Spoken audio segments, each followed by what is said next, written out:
Nah, ini contoh data lapangan. Contoh data lapangan untuk gravitasi dulu. Gravitasi. Jadi untuk gambaran dari yang kemarin kalian kita belajar prosedurnya, cara kerja alatnya. Nah, kira-kira data di lapangannya itu tampilannya seperti ini. Ini untuk 12 titik ya. Untuk 12 titik termasuk base. Jadi di sini data itu ada data stasiunnya. Jadi waktu kita bikin desain survei itu kan kalian namakan stasiunnya. Nah, ada base itu titik mulainya, bisa di penginapan. Nah, nanti di akhirnya juga di base lagi. Tujuannya untuk koreksi drift. Jadi kita lakukan looping, nah, sehingga penamaannya pengambilan datanya seperti ini. Jadi nggak selalu urut ya. Nah, tapi ini sudah diurutkan. Nah, di sini istingnya atau bujurnya, tapi dalam koordinat UTM. Kemudian ini lintangnya atau northingnya dalam koordinat UTM. Jadi sudah dalam bentuk UTM. Dalam bentuk lintang nggak apa-apa, cuma waktu kalian mengolah sih saya sarannya dalam bentuk UTM, supaya satuannya dalam meter, bukan dalam derajat lagi. Kemudian waktu pengukuran.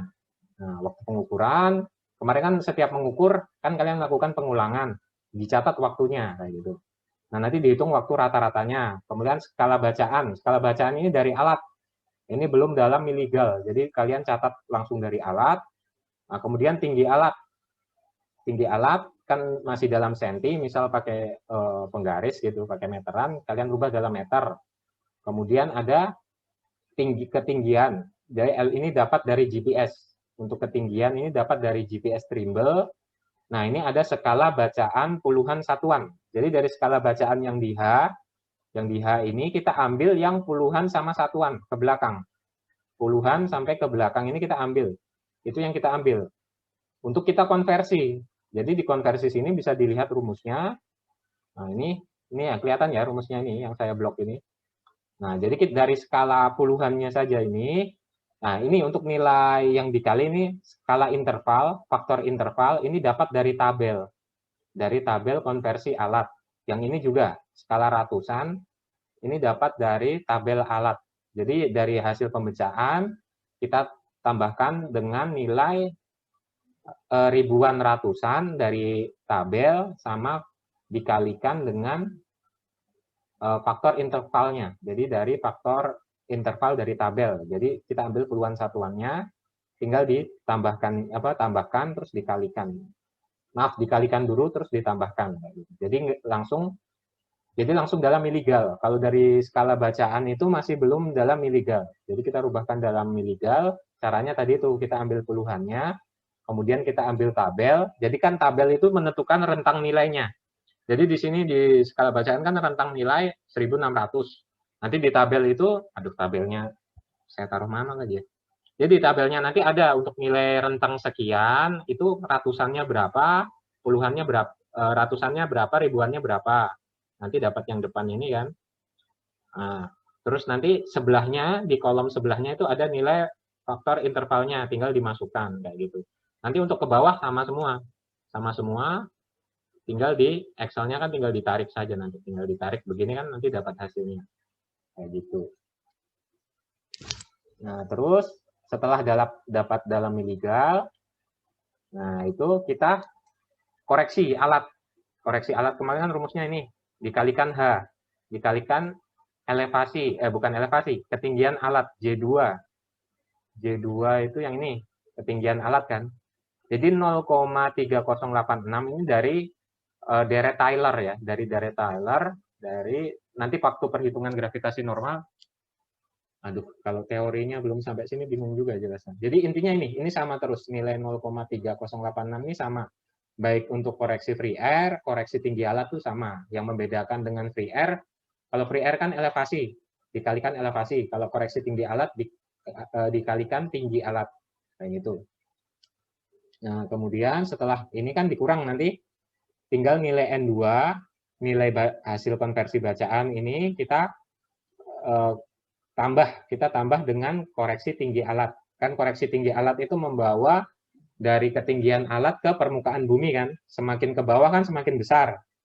Ya kan? Jadi ditambahkan N2 plus O. Jadi koreksi tinggi alatnya ditambahkan ke nilai bacaan dalam miligalnya ini.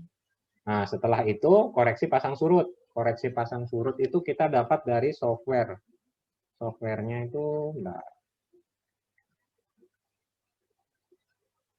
Softwarenya kemarin mau saya tunjukkan ya.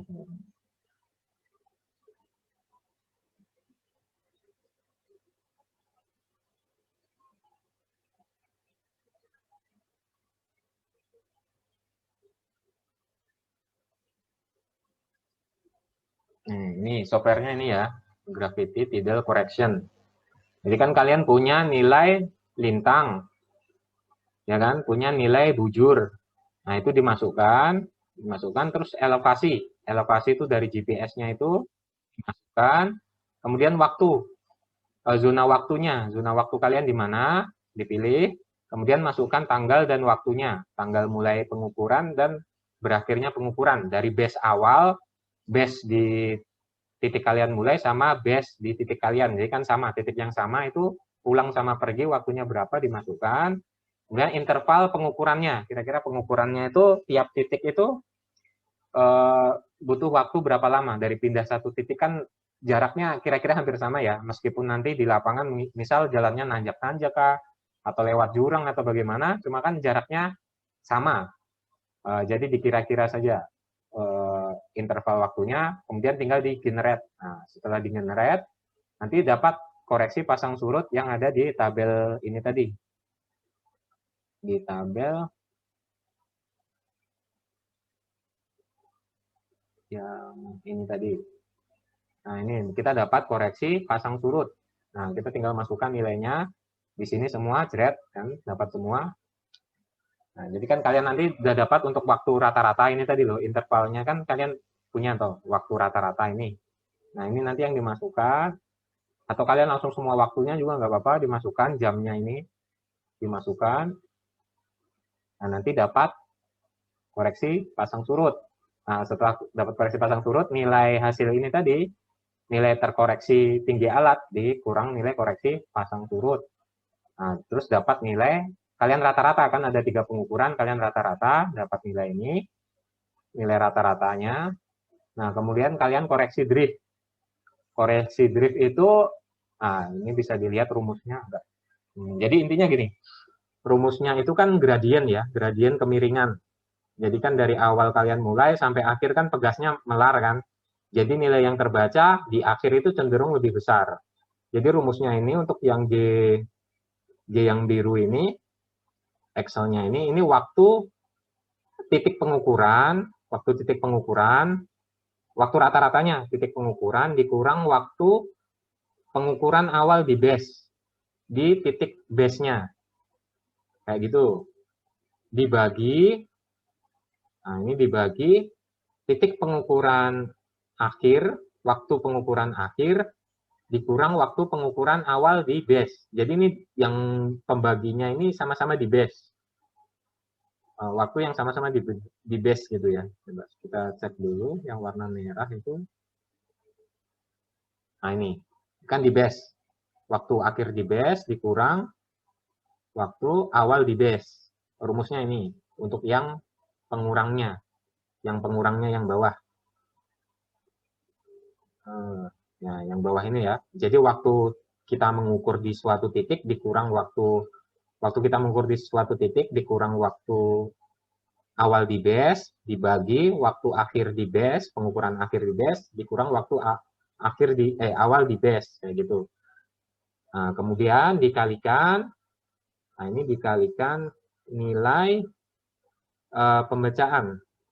Ini kalau nggak salah nilai akhir di base, nilai akhir di nilai pembacaan akhir di base dikurang nilai pembacaan akhir di awal di base. Jadi di base kan kita mengukur gravitasi lagi. Sebelum kita mengakhiri pengukuran di satu hari kan kita mengukur di base lagi. Jadi kan looping. Tujuan namanya looping itu tujuannya untuk koreksi drift.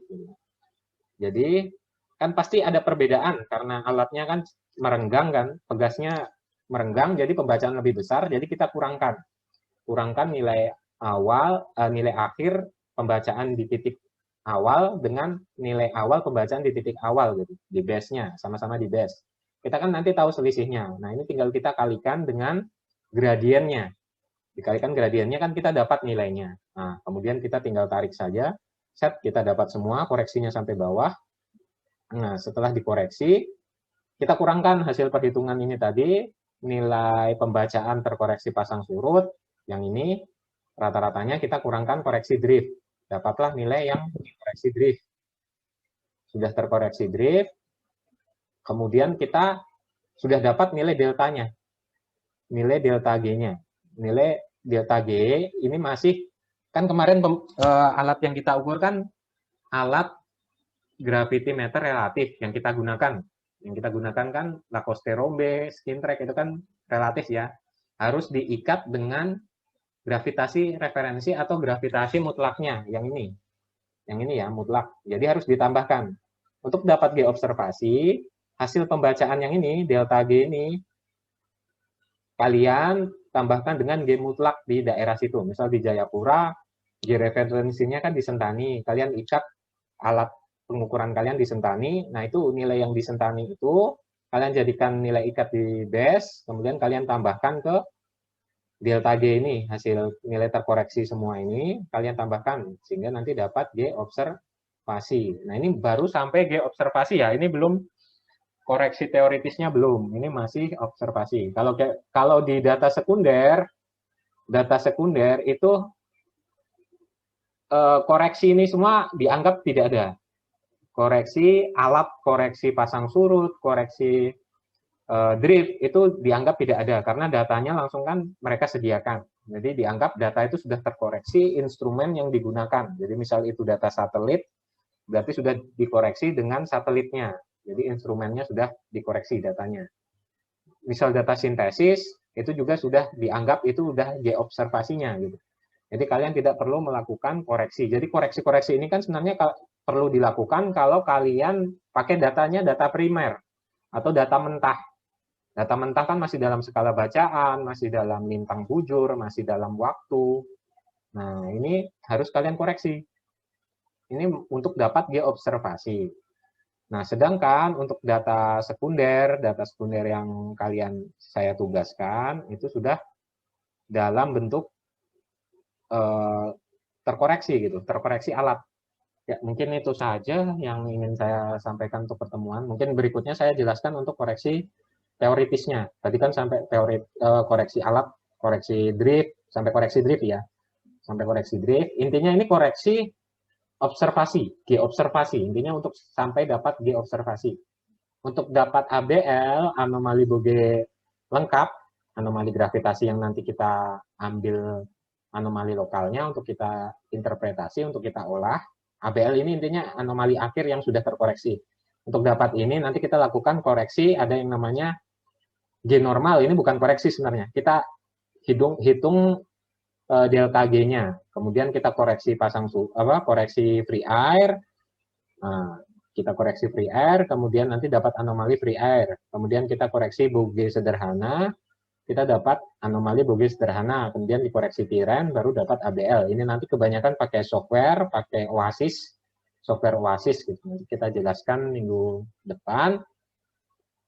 Nah, saya harap makalahnya nanti diselesaikan kan, biar nanti saya bisa bikin datanya, data GGM Plus saja sih menurut saya. Kalau data ini nanti saya jelaskan juga sampai buat kontur, sampai buat kontur saja. Ini sebenarnya untuk gambaran data di lapangan itu kira-kira seperti ini.